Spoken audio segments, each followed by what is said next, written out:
ఒకరోజు ఉదయం ఒక చిన్న చీమ నది దగ్గర నీళ్లు తాగడానికి వచ్చింది. రోజంతా ఆహారం కోసం తిరుగుతూ అలసిపోయి బలహీనంగా ఉంది. నది దగ్గరకు వాలి నీరు తాగేందుకు ప్రయత్నించిన సమయంలో ఒక్కసారిగా జారి చీమ నేరుగా నీళ్లలో పడిపోయింది. నది ప్రవాహం చాలా బలంగా ఉంది. చిన్న చీమ తన శక్తంతా పెట్టి పైకి రావడానికి పోరాడుతున్నా అలలు దాన్ని తోసుకుంటూ ఉన్నాయి. ప్రాణం ఉండదేమో అని చీమ భయపడిపోయింది. అయ్యో, ఎవరైనా సహాయం చేయండి అని అరిచింది. అప్పుడే ఆ నది పక్కనే చెట్టుపై కూర్చున్న ఒక దయగల పావురం ఆ దృశ్యం చూసింది. ఇదిగో, నేను సహాయం చేస్తాను అంది.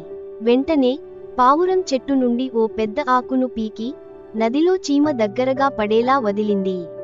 ఆ ఆకు నెమ్మదిగా నీటిమీద తేలుతూ చీమకు ఒక రక్షణలా మారింది. చీమ ఆ ఆకుపైకి ఎక్కి ఊపిరి పీల్చుకుంది. కొద్ది సమయానికే ఆ ఆకు నెమ్మదిగా నది ఒడ్డుకు చేరుకుంది. చీమ రక్షించబడింది. చీమ ఒడ్డుపై నిలబడి పావురం వైపు కృతజ్ఞతతో చూసింది. ధన్యవాదాలు పావురం, నేను నీ ఉపకారం ఎప్పటికీ మర్చిపోను అంది చీమ.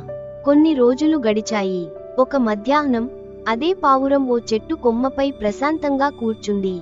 చుట్టూ చిన్న గాలి వస్తూ ఉండగా పావురం విశ్రాంతి తీసుకుంటోంది. అయితే పావురం గమనించని విధంగా ఒక వేటగాడు అక్కడికి వచ్చాడు. అతడు పావురాన్ని చూసి నెమ్మదిగా తన విల్లు, బాణం సిద్ధం చేశాడు.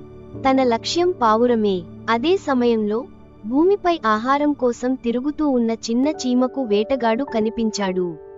వెంటనే అది ప్రమాదం అని గ్రహించింది.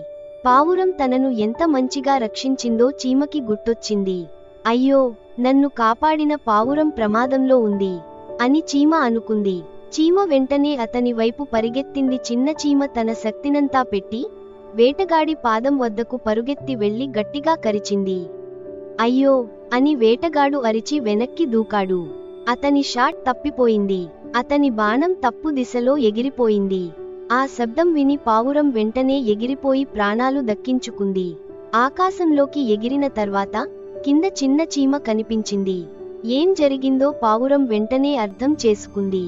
చీమ తన ప్రాణాలు కాపాడిన పావురాన్ని తిరిగి రక్షించింది. ఈ కథ మనకు ఒక గొప్ప నిజం చెబుతుంది. మనము చేసే చిన్న ఉపకారం కూడా ఒకరోజు అద్భుతమైన రీతిలో మన జీవితంలో తిరిగి వస్తుంది.